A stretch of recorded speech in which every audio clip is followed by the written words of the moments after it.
ओम शांति। साकार बांगला मुरली 23 सेप्टेम्बर 2025। आज के बाबा बोलेছেন मिष्टि बाच्चारा जोगबलेर साहाज्ये सब काज करो। बाबा के किछुई जिज्ञासा करार दरकार नहीं। तोमरा हले ईश्वरीय सन्तान, एई जन्य कोनो आसुरिक काज करो ना। आजकेर এই মহাবাক্যের নির্দেশনা ইঙ্গিত বাবা এমনটাই দিয়েছে যা বিচার সাগর মন্থন করলে আমরা বুঝতে পারি যে মহাবাক্য এক লাইনের হলেও পিতা পরমাত্মা অনেক কিছু আমাদেরকে ইশারা করে গেছেন।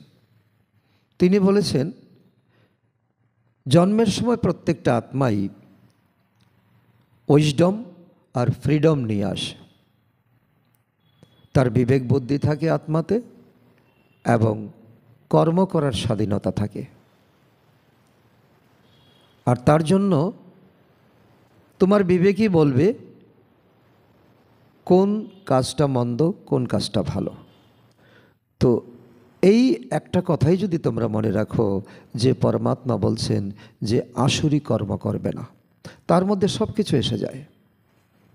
যে আসুরি কর্ম যদি না করার থেকে আমরা বিরত থাকি তাহলে আমাদের কর্ম, ধর্ম, ব্যবহার, আচরণ সব কিছু আমাদের ঠিক হয়ে যায়।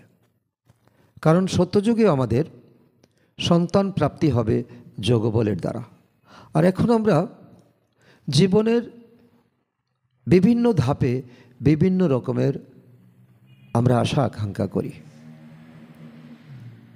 কেউ বা চায় তার শক্তি বৃদ্ধি করতে, কেউ চায় শিক্ষা বৃদ্ধি করতে, কেউ চায় ধনবান হতে, কেউ সন্ন্যাসী হতে, কেউ আবার ত্যাগী হতে, কেউ আবার ঈশ্বর অনুরাগী হতে। তো এই দুনিয়া যখন ভ্যারাইটি, মানুষ ভ্যারাইটি, তার চাওয়া পাওয়া অবশ্যই ভ্যারাইটি থাকবে। তার জন্য তুমি এখন যখন তুমি ব্রাহ্মণ হয়েছ তো ব্রাহ্মণের একটাই লক্ষ্য থাকা উচিত, আমাকে কোনো অপকর্ম করা চলবে না। যা ঈশ্বর আমাদেরকে স্মৃতি দিয়েছেন এবং আমাদেরকে কর্ম অকর্ম বিকর্মের গুহ্য গতি বলেছেন।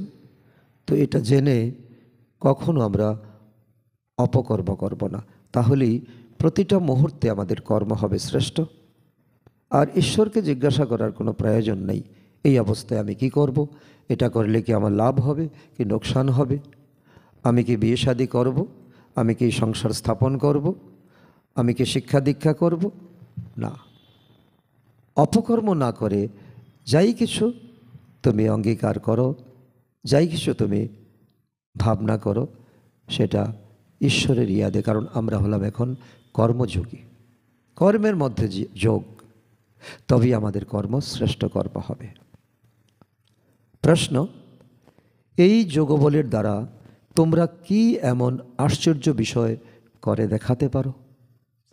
উত্তর, এই যোগবলের দ্বারা তোমরা তোমাদের সকল কর্ম ইন্দ্রিয়কে নিয়ন্ত্রণ করতে পারো। যোগবল ছাড়া তোমরা পবিত্র হতে পারবে না।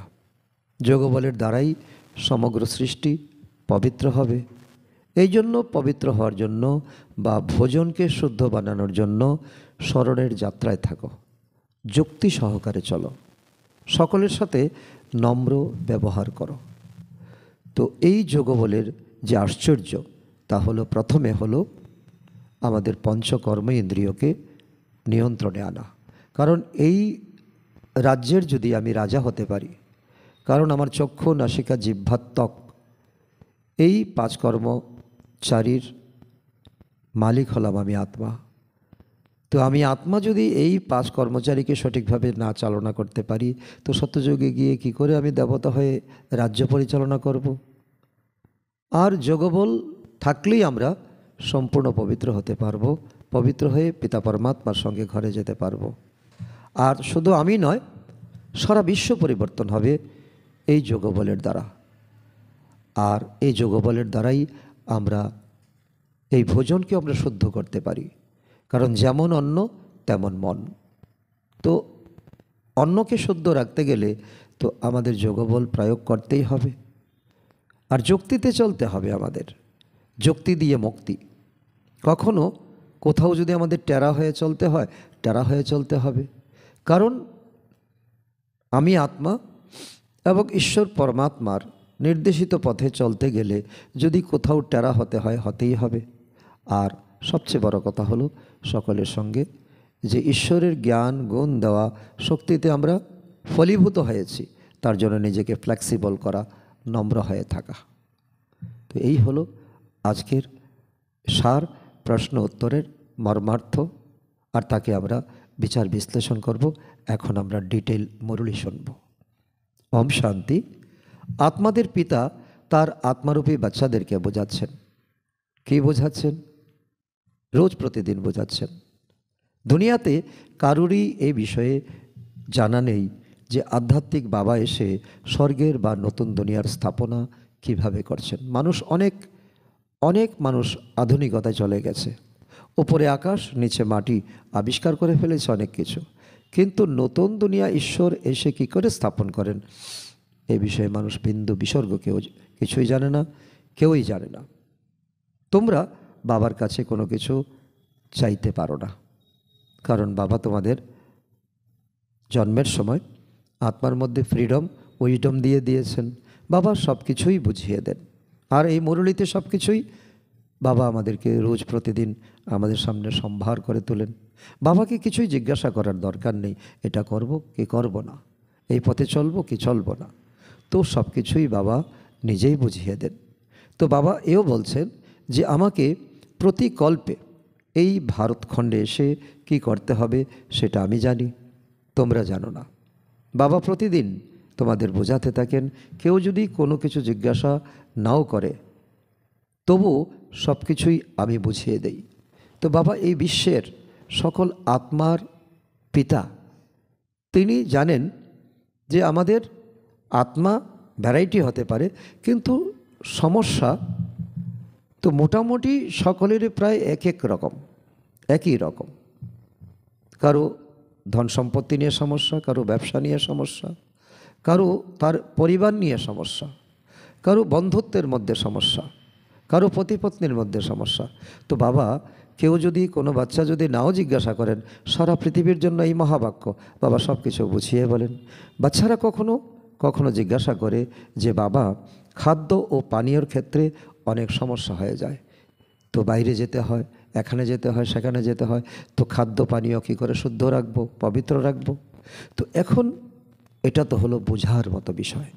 তুমি কী ধরনের আত্মা, শতযুগে কত উচ্চপদ তুমি গ্রহণ করবে, বাবা বলে দিয়েছেন না যে প্রত্যেক বিষয়ে যোগবলের দ্বারা কাজ সফল করো, স্মরণের যাত্রার দ্বারাই কাজ সফল করতে হবে। আর যদি কোথাও যাও তো মুখ্য কথাই হলো বাবাকে অবশ্যই স্মরণ করতে হবে। তো বাবাকে স্মরণ করে যদি বিপদে পড়ে কোথাও টেরাভেকা চলতে হয় তো চলো, তাতে কোনো আপত্তি নেই। তো বাবা সবার জন্য নয়, বিশেষ বিশেষ ক্ষেত্রে বাবা এমন শ্রীমত দিয়েছেন বাবাকে স্মরণ করতেই হবে। বাবা একটা যুক্তি বলে দেবেন, একটা রাস্তা বলে দেবেন, অন্য কোনো আসরিক কাজ করো না। এটাই হলো পরমাত্মার প্রধান এবং মুখ্য মহাবাক্য। আমরা হলাম ঈশ্বরীয় সন্তান, তিনি হলেন সকলের পিতা, তিনি সকলের জন্য এই একই শিক্ষা প্রদান করেন। বাবা শিক্ষা দিচ্ছেন। কি শিক্ষা দিচ্ছেন? যে বাচ্চারা স্বর্গের মালিক হতে হবে। বাবা সকলকে স্বর্গের উচ্চ পদের অধিকারী হিসাবে দেখতে চায়। রাজাদের মধ্যেও পদের ব্যবধান থাকে, তাই না? প্রত্যেকের পুরুষার্থ অনুসারে পদ প্রাপ্ত হয়। এটাই হলো মূল কথা, যে আমি যদি উচ্চ পদে নেব তো আমি কখনো নিম্ন পুরুষার্থ করব না। বাচ্চাদেরকেই পুরুষার্থ করতে হয়, আর বাচ্চাদেরকেই প্রারব্ধ ভোগ করতে হয়। পুরুষার্থ করানোর জন্য বাবা আসেন, তোমাদের কিছুই জানা ছিল না। বাবা কবে আসেন, এসে কি করেন, কোথায় নিয়ে যান, বাবাই এসে বোঝাচ্ছেন ড্রামার প্ল্যান অনুসারে তোমরা কোথা থেকে কোথায় পড়ে গেছো। কোথায় ছিল সত্যযুগে 16 গলা সম্পন্ন, আর এখন কোথায় একেবারে তুচ্ছ ম্লেচ্ছ হয়ে গেছো। চিন্তা ভাবনা বুদ্ধি বিবেক সব কিছু নষ্ট করে ফেলেছো তোমরা। একদম উঁচু চূড়া থেকে একদম নিচু জায়গাতে এসে পড়েছ। বুদ্ধিতে ছিলই না যে আমি কে। 2500 বৎসর ভক্তি করেছ, কত মন্দিরে গেছো, কত পূজা পাঠ করেছ, তখন কি তুমি জানতে তুমি কে? তো এখন অনুভব করতে পারো, তাই না? আমি শ্রেষ্ঠ আত্মা, পরমাত্মার প্রিয় সন্তান। তোমাদের স্বপ্নতে ছিল না যে বাবা এসে কী করেন, ধর্মপ্রধান থেকে শতপ্রধান করেন, নর থেকে নারায়ণ করেন। তোমরা কিছুই তো জানতে না। এখন বাবাকে প্রাপ্ত করেছো, তাই বুঝতে পেরেছো যে এরকম বাবার কাছে তো সব কিছু সমর্পিত করে দিতে হয়। কি আছে আমাদের কাছে? এখন তন, সেও জরাজীর্ণ হয়ে গেছে, মন সেও ভারী হয়ে গেছে, আর ধন, সে ধন হয়ে গেছে কালো। তো রেখেই বা কী লাভ? তা অর্পণ করে দাও, সমর্পণ করে দাও। তাহলে এই মনও যদি ভারী মন হয়ে থাকে, তো ভারী মনকেই বাবা গাইড করবেন। বাবার সঙ্গে ফ্রিকোয়েন্সি যুক্ত হবে, বাবা টাচিং করাবেন।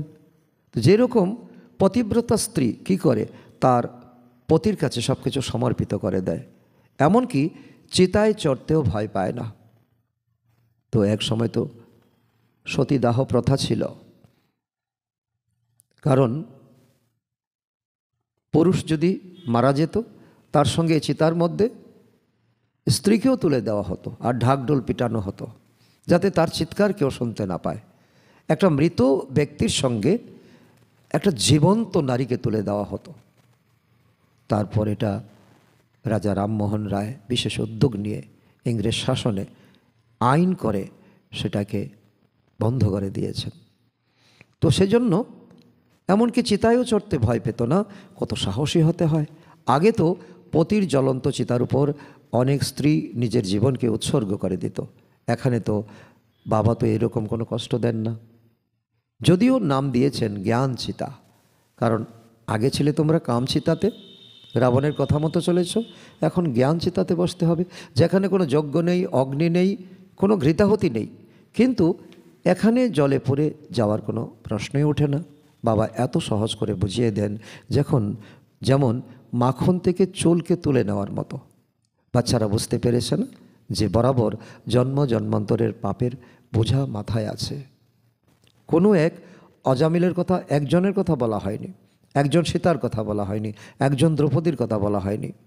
তো এই জগতে যারা তোমরা অজামিলের মতো পাপী আছো, অহল্যার মতো, তো এমনকি তোমরা যারা বেশ্যাবৃত্তি করো, তাদেরকে উদ্ধার করার জন্য আমি এসেছি।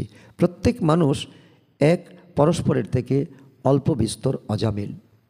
তো একজন যদি তো 25% পাপী হয়, তো আরেকজন হবে 30% পাপী, কেউ 50% পাপী। তো এইভাবে তো তার কর্ম অনুসারে তার পাপ তারতম্য হয়। মানুষের কি মনে আছে যে অতীত জন্মে সে কি করে এসেছে? এখন তোমরা বুঝতে পেরেছো যে এই যখন আমার কর্মফল, আমার যখন বর্তমান জীবন, তো নিশ্চয়ই আমি পাপ কর্ম করে এসেছি। বাস্তবে পুণ্য আত্মা এই সময় একজনও নেই, সবাই হলো পাপাত্মা। তাই তো ভগবানকে ডাকছে। পুণ্য করলে তো পুণ্যাত্মা হয়ে যায়, পুণ্য আত্মা হয় সত্যযুগে। কেউ যদি হাসপাতাল আদি তৈরি করে, তো তাতে কি হবে? বাবা প্র্যাকটিক্যাল উদাহরণ দিয়ে বলছেন, সিঁড়ি দিয়ে নামার সময় অল্প একটু রক্ষা পাবে। অর্থাৎ যে হাসপাতাল করে দিয়েছে, সিঁড়ি দিয়ে নামতে গিয়ে কোনো সিঁড়িতে সে একটু ভালো সম্মান পাবে। হাসপাতাল করে দিয়েছে না, তার জন্য তার এক জন্ম হয়তো ভালো সুস্বাস্থ্যের অধিকারী হবে। তার অর্থ তো সিঁড়ি দিয়ে নামার সময় নামবে তো ঠিকই, তো কোনো একটা সিঁড়িতে সে অল্প সময় বেশি থাকবে, সুস্থ থাকবে, সবল থাকবে। কিন্তু তো উন্নতি কলা তো হবে না, নামতেই হবে। তো এই বাবা তো হলেন এতই মিষ্টি, যার উপর বলা যায় তো বেঁচে থেকে আত্ম উৎসর্গ করে দেওয়া উচিত। তো কেন এই সময় বাবা বলছে যে এখন তুমি মর্জিবা জীবনকে বুঝে নাও। কেননা তিনি হলেন পতিদেরও পতি, পিতারও পিতা, সব থেকে উচ্চ। বাচ্চাদেরকে এখন বাবা জাগ্রত করছেন, তৃতীয় নেত্র এখন ফুটিয়ে তুলছেন। এরকম বাবা যিনি স্বর্গের মালিক বানাতে এসেছেন, তিনি কতই না সাধারণ। শুরুতে বাচ্চারা যখন রোগাগ্রস্ত হয়ে যেত, তখন বাবা নিজে তাদেরকে সেবা করতেন। যজ্ঞতে অনেক ইতিহাস আছে, তার মধ্যে অল্প একটু অহংকার নেই, কারণ এই ব্রহ্মা বাবার শরীরে যে শিব বাবা, তো বাপ দাদা হলেন উঁচুর থেকে উঁচু। তিনি বলতেন যেরকম কর্ম আমি করব তো আমাকে দেখে অন্যরাও করবে, কারণ আমি যদি ভালো কর্ম করি তো আমাকে দেখে সকলে ভালো কর্ম করতে উদ্যত হবে। তো বাবা যজ্ঞের কি না কাজ করেছেন, কখনো রান্নাঘরে গেছেন, কখনো গোয়ালে গেছেন, কখনো ঘুঁটে ঘেঁটেছেন, কিন্তু স্থিতি একেবারে উচ্চ। তো বাপ দাদা যেন এক হয়ে যেতেন, ডবল ইঞ্জিন মিলে কাজ করত। তো ঘন্টার কাজ নিমেষে হয়ে যেত, কিছুই বোঝা যেত না যে বাবা সেবা করছেন না দাদা সেবা করছেন। কর্ম অকর্ম বিকর্মের গতি বাবাই এসে বোঝাচ্ছেন। বাবা হলেন অনেক উচ্চ, তো মায়ারও অনেক প্রভাব থাকে। তো ঈশ্বর বাবা এখন কি বলছেন? ঈশ্বর বাবা বলেন যে এখন যখন বাবাকে পেয়েছো তো একটাই তুমি এখন পাক্কা করে নাও যে আমাকে কোনো অপকর্ম করলে চলবে না। এরকম করো না। তবু কিন্তু বাচ্চারা মানে না। ভগবান বলছেন মিষ্টি বাচ্চারা এই কাজ করবে না, ভুলেও করবে না, স্বপ্নেও তোমাদের যাতে কোনো রকম দুঃস্বপ্ন না আসে। তবু উল্টো পাল্টা কাজ করে ফেলে, উল্টো কাজ করার ক্ষেত্রেই তো বারণ করবেন। কিন্তু মায়া হলো খুব প্রবল, ভুল করেও বাবাকে কখনো ভুলে যেও না। যদি বাবা তোমাদেরকে প্রহারও করেন বা যা কিছু করেন তবু বাবাকে ভুলে যেও না। বাবা এরকম কিছু করেন না, তবু চূড়ান্ত সময়ের জন্য বলা হয়েছে। তো অন্তিম সময়ে হয়তো তোমাদের অনেক অসুবিধা হতে পারে, এটা কিন্তু বাবা করান না, এটা প্রকৃতির নিয়ম। বম ফুটবে, প্রাকৃতিক বিপর্যয় ঘটবে। তো ওই সময়ের জন্য বাবা বলেছেন যে দেখো আমি নির্দোষ, আমি তোমাদের কাউকে আমি দুঃখ দেই না। তো গানও আছে না, তোমার দোয়ার কখনো ছাড়বো না। কেন? তুমি যা কিছুই বলো না কেন, করো না কেন, তো বাইরে আছেই বাকি। এই দুনিয়ার বাইরে কি মজা আছে? একদিনের মজা, দুদিনের মজা, তার বেশি কিছু নয়। আর এ হলো সম্পূর্ণ শারীরিক। তো বুদ্ধিও বলে যে যাব কোথায়? দুনিয়াতেও এই সারা দুনিয়াটাই তো কাদাতে ভরা, নোংরা আবর্জনাতে ভরা। তো এখন যদি আমাদের কষ্ট করতে হয়, কৃচ্ছ সাধনও করতে হয়, তো বাবার ঘরেই এসে করব। তো বাবা স্বর্গের রাজত্ব দিচ্ছেন, এই সুযোগ আর কখনো পাওয়া যাবে কি? এরকম নয় যে অন্যান্য জন্মেও এই সুযোগ প্রাপ্ত হবে না, আর হবে না। এই সঙ্গম জীবন ভাঙলে মাতা পাষাণে, এই সঙ্গম জীবন আর হবে না। আবার এক কল্প ধরে অপেক্ষা করতে হবে, 5000 বৎসর। এই পারলৌকিক বাবা যিনি তোমাদেরকে অসীম জগতের সুখধামের মালিক বানাচ্ছেন, বাচ্চাদেরকে দৈবিক গুণ ধারণ করতে হবে, তার জন্য বাবা শ্রীমত দিচ্ছেন। এই শ্রীমতকে লক্ষ্য করে চলো, অটোমেটিক দিব্যগুণ এসে যাবে, এক এক করে 16 কলা সম্পূর্ণ হয়ে যাবে। তো নিজেদের পুলিশ আদির চাকরিও করতে হবে। বাবার অনেক বাচ্চা আছেন তো আইনি কাজ করেন, পুলিশি কাজ করেন, তো না হলে তো চাকরি থেকে বের করে দেবে। নিজের কাজ তো করতে হবে, চোখ রাঙাতে হবে, যতটা সম্ভব প্রেম পূর্ণভাবে কাজ করো, না হলে তো যুক্তিসঙ্গতভাবে চোখ দেখাও, হাত চালিও না। বাবার তো অসংখ্য বাচ্চা আছে, পুলিশ কর্মী, তো বাবাকেও বাচ্চাদের প্রতি খেয়াল রাখতে হয়, তাই না? মূল কথা হলো পবিত্র থাকা। জন্ম জন্মান্তর ধরে তোমরা আমাকে ডেকেছিলে, তাই না? তো হে পতিত পাবন, এসো আমাদেরকে পবিত্র বানাও। তো কিন্তু অর্থ কিছুই জানতে না, গাইতে অবুঝের মতো গাইতে। তো তোমরা যখন আহ্বান করতে তো তোমরা অবশ্যই পতিত ছিলে, না হলে তো আহ্বান করার কোনো দরকার ছিল কি? কোনোই ছিল না। পূজা করার কোনো দরকার ছিল? কোনো ছিল না। এটা তো রাবণ শিখিয়েছে। শতযুগে পূজা করতে কি না, ত্রেতাতে তাও না। বাবা বোঝাচ্ছেন যে বাচ্চারা তোমাদের অবলাদের উপর অনেক অত্যাচার হয়, পুরুষতান্ত্রিক সমাজে সহ্য করতে হবে তোমাদের, কারণ তোমরা যে স্বর্গের মালিক হতে চলেছ। যুক্তিও অনেক বোঝাতে থাকেন কিভাবে অবুঝ পুরুষের থেকে নিজেকে বাঁচিয়ে নেবে। তোমরা অত্যন্ত নম্রতার সাথে ব্যবহার করো। পতিকে বলো তুমি হলে তো ভগবান, পুনরায় কেন এসব চাইছো আমার কাছে? তো বিয়ের সময় বলেছিলে না আমি তোমার পতি, ঈশ্বর, গুরু, সব কিছু? যখন তোমার হাতের উপর আমার হাত তুলে দিয়ে দেওয়া হয়েছিল, তো এখন আমি পবিত্র থাকতে চাইছি, তাহলে তুমি কেন আমাকে বাধা দিচ্ছ? তো ভগবান তো পতিত পাবন, ভগবানকে বলা যায়, তাই না? তুমিও তো আমার কাছে ভগবান, তুমি নিজেই পবিত্রতার রচয়িতা হয়ে যাও। এইরকম ভালোবাসার সাথে নম্রতার ভাবনা দিয়ে কথা বলতে হবে নিজেকে বাঁচানোর জন্য। যদি কেউ ক্রোধ করে তার উপর ফুল বর্ষা করো, যদি কেউ আঘাতও করে পরে অনুশোচনা করবে। মদ্যপান করলে যেমন অনেক নেশা চড়ে যায়, নিজেকে রাজা মনে করে, আমি আজকের দিনের জন্য রাজা। তো এই বিষ হলো এমনই জিনিস যে সে কথা জিজ্ঞাসা করো না। বাবারও বলতে বাবা সংকোচ করছেন, অনুশোচনাও করে, কিন্তু অভ্যাসে পরিণত হয়ে গেছে, তাই সেটা কাটতে চায় না। একবার দুইবার বিকারে গেলেই নেশা চড়ে যায়, ব্যাস নিচের দিকে নামতেই থাকে। যেরকম নেশার জিনিস খুশির সাথে গ্রহণ করে, বিকার হলো এইরকম, খুশির সাথে গ্রহণ করে, সেটা তখন তার আদতে পরিণত হয়ে যায়, অভ্যাসে পরিণত হয়ে যায়। তো এখানে আবার অনেক পরিশ্রম করতে হয়। যোগবল ছাড়া কোনো কর্ম ইন্দ্রিয়কে নিয়ন্ত্রণ করতেই পারবে না। চক্ষু, কর্ণ, নাসিকা, জিহ্বা, ত্বক, তো এটাই হলো যোগবলের কামাল। তাই তো এই রাজযোগের নাম সুপরিচিত। বিদেশ থেকে এখানে আসে কেন? রাজযোগ শেখার জন্য। কারণ ভাবে সারা জীবন তো ধনই কামালাম, এখন একটু শান্তির দিকে যাই। তো শান্তিতে বসে থাকে, তো ঘর বাড়ি থেকে দূর হয়ে যায়। সেটা তো হলো আধা কল্পের জন্য কৃত্রিম শান্তি। কারণ সন্ন্যাসীরা আসে, সন্ন্যাসীরা গুহার মধ্যে বসে যায় এবং তারা পরম ধামকে স্মরণ করে, ব্রহ্মতত্ত্বকে স্মরণ করে। কারণ ব্রহ্মতত্ত্ব যে ঈশ্বর আছেন, তো ওনাকে তো জানেই না। তো কারোরই সত্যিকারের শান্তির সম্বন্ধে জানাই নেই। তো বাবা বলেন যে বাচ্চারা, তোমাদের ধর্মই হলো, স্বধর্মই হলো শান্ত। এই শরীরের দ্বারা তোমরা কর্ম করছো, যতক্ষণ না আত্মা শরীর ধারণ না করে ততক্ষণ আত্মা শান্ত থাকে পরমধামে। তারপর কোথাও না কোথাও গিয়ে প্রবেশ করে কোনো মাতৃগর্ভে। এখানে তো আবার কেউ কেউ সূক্ষ্ম শরীর দ্বারাও ধাক্কা খেতে থাকে। তো কোনো শরীর ছেড়ে গেছে, কোনো আত্মা, তো সে ভালো হতে পারে, মন্দ হতে পারে। তো কোনো আত্মার সঙ্গে তার হিসাব কিতাব রয়েছে, তো সেটা তো ছায়া শরীর হয়, অ্যাঞ্জেলিক বডি। অ্যাঞ্জেলিক মানে আলোর শরীর। কেউ কেউ আবার দুঃখদায়ী হয়ে থাকে, খুব দুঃখ প্রদান করে।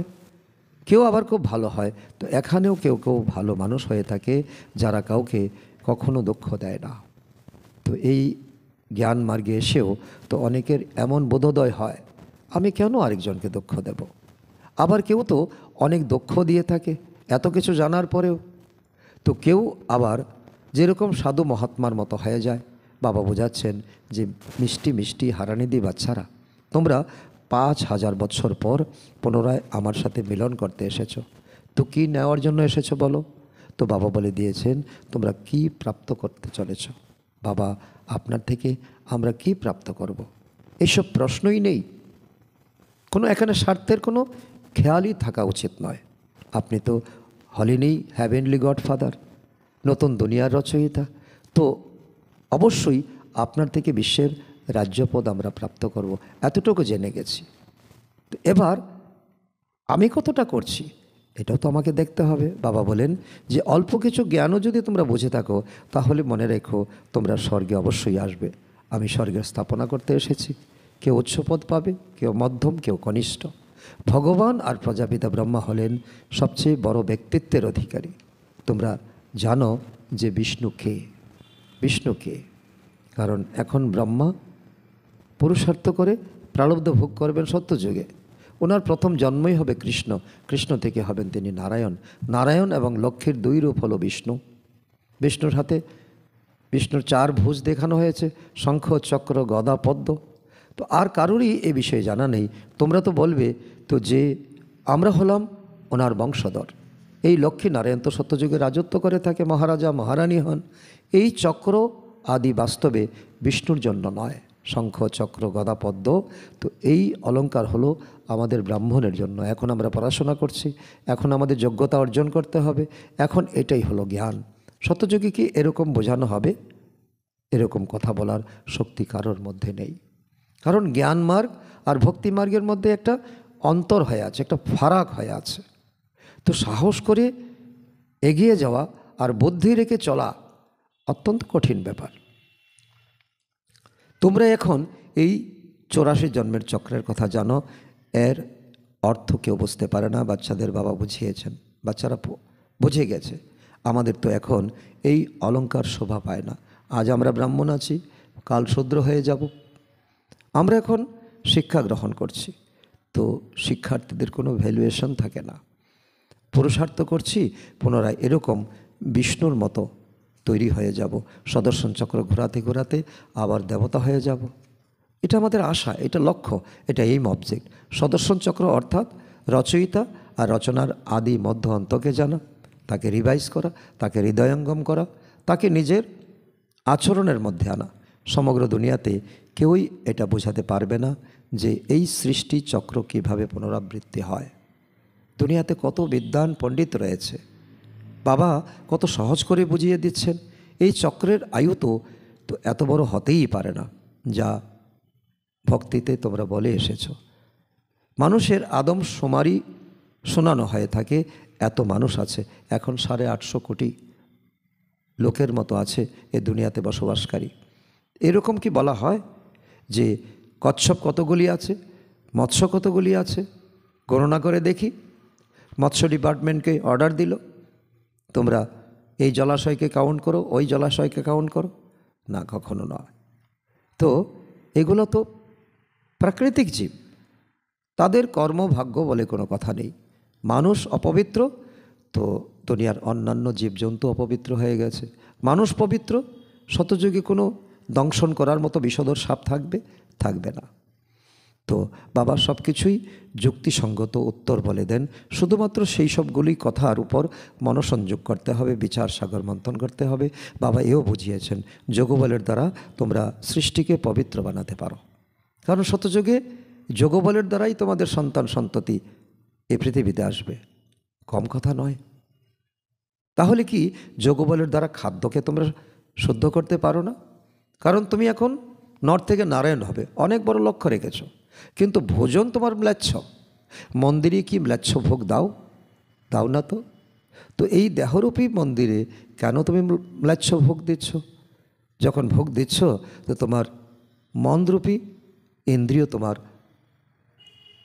তোমার থেকে অনেক দূরে চলে যাচ্ছে, তাকে আর ধরে ছোঁয়ার নাগালের মধ্যে আনতে পারবে না। আচ্ছা, তোমরা তো এরকম হয়ে গেছো, তাই না? কিন্তু কাউকে কি নিজের সমান বানাতে পেরেছো? এবার এটাও একটা প্রশ্ন। তুমি পবিত্র আছো, শুদ্ধ ভোজন করছো, কিন্তু কজনকে তুমি বাবার শ্রীমতে চলার উপযুক্ত বানাচ্ছ? তো এমন বাচ্চারা তোমরা বুঝতে পেরেছো যে বাবা এসেছেন স্বর্গের রাজত্ব পুনরায় দেওয়ার জন্য। তাই এই রাজত্ব রিফিউজ করো না, প্রত্যাখ্যান করো না। বিশ্বের রাজত্ব রিফিউজ করলে সব শেষ। তাহলে রিফিউজের অর্থাৎ ডাস্টবিনের পাত্রে গিয়ে পড়বে, রিফিউজের পাত্রে গিয়ে পড়বে, সবাই ডিটেক্ট করে দেবে, তোমাকে প্রত্যাখ্যান করবে। তো এখন সমগ্র দুনিয়াই হলো আবর্জনা, আর এই আবর্জনা, তাই একে নোংরাই বলা যাবে। দুনিয়ার অবস্থা দেখো কেমন হয়ে গেছে। তোমরা তো জানো যে আমরা বিশ্বের মালিক হতে চলেছি, এসব কথা কারো জানাই নেই। শতযুগে একটাই রাজ্য ছিল, তারা মানবে না। তারা এখন বিজ্ঞানের কত উন্নতি করছে, বলে আমরা কি থাকবো না? অবশ্যই থাকবো। তো নিজেদের অহংকার বোধ থাকে, তাই তারা একটুকু শুনতে চায় না, বলে দেয় এসব আপনাদের কল্পনা, এই মেডিটেশন কল্পনা, নর থেকে নারায়ণ হওয়া কল্পনা, ড্রামা 5000 বছরের কল্পনা। তো কল্পনার দ্বারাই এই শরীর আদি তৈরি হয়েছে, অর্থ কিছুই বুঝতে পারে না। সংকল্প, শতযুগে এই সংকল্পের মাধ্যমেই যোগবলের দ্বারা সন্তান আসবে পৃথিবীতে। বাস, এটা হলো ঈশ্বরের কল্পনা। ঈশ্বর ছিলেন পরমধামে, আমরা 2500 বছর ধরে ডেকেছি, কিন্তু ড্রামাতে যেদিন ঈশ্বর এই দুনিয়াতে আসার কথা, ওই সময় ওনার সংকল্প চলবে আমি এখন যাই। বাচ্চারা দুঃখে আছে। তো এইসব বিষয়ের উপর আমাদের প্রত্যেকটা লাইনের উপর আমাদের বিচার সাগর মন্থন করতে হবে। ঈশ্বর যেটা চান সেটাই হয়। তো এসব হলো তার খেলা। তো এই খেলাকে কি আমরা বুঝি? তো এরকম কথা বলতে থাকে, সে আর জিজ্ঞাসা করো না। বাচ্চারা কত তর্ক করতে থাকে, তো বাচ্চারা, এখন তোমরা জেনে গেছো যে ভগবান বাবা এসে গেছেন। বৃদ্ধ মাতারও বলে যে বাবা, প্রত্যেক 5000 বছর পর আমরা তোমার থেকে স্বর্গের উত্তরাধিকার প্রাপ্ত করি। এতটুকু নিশ্চয় সকলের মধ্যে হয়ে গেছে। আমরা এখন এসেছি স্বর্গের উত্তরাধিকার প্রাপ্ত করার জন্য। আমার এই চাই, সেই চাই। তো এত ভগবানকে জিজ্ঞাসা করার কোনো প্রয়োজন নেই, কারণ তোমার বিবেক বুদ্ধি সব কিছু আছে। তুমি রাইট রং সব কিছু বুঝে গেছো।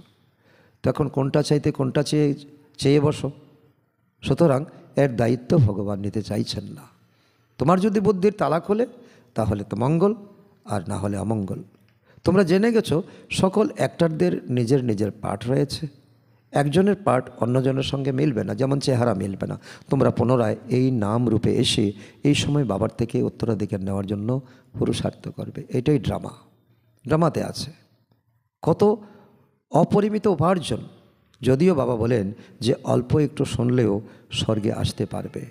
বাবার কাছে শুধু উপার্জনই উপার্জন। কিন্তু কেউ তো মনোযোগী হয়ে শোনে, সকালবেলায় শুদ্ধভাবে স্নানাদি করে বাবার কাছে এসে বাবার মুরলি শুনে। আর কেউ তো পারে না, অজুহাত দেয়। কিন্তু প্রত্যেক মানুষ তো পুরুষার্থ করে উচ্চ হওয়ার জন্যই, তাই না? তাই পুরুষার্থ হলো ফার্স্ট, তারপর প্রারব্ধ। আচ্ছা, মিষ্টি মিষ্টি হারানিধি বাচ্চাদের প্রতি মাতা পিতা বাপদাদার স্মরণের স্নেহসমন আর সুপ্রভাত। আত্মাদের পিতা তার আত্মারূপী বাচ্চাদের জানাচ্ছেন নমস্কার। আমরা আত্মারূপী সন্তানরা আমাদের মাতা পিতা বাপদাদাকে জানাই স্মরণের স্নেহসমন, সুপ্রভাত ও নমস্কার। ধারণার জন্য মুখ্য সার 1 নম্বর, যেরকম বাবা বাচ্চাদের সেবা করেন, কোনো অহংকার নেই, সেরকম ফলো ফাদার করতে হবে।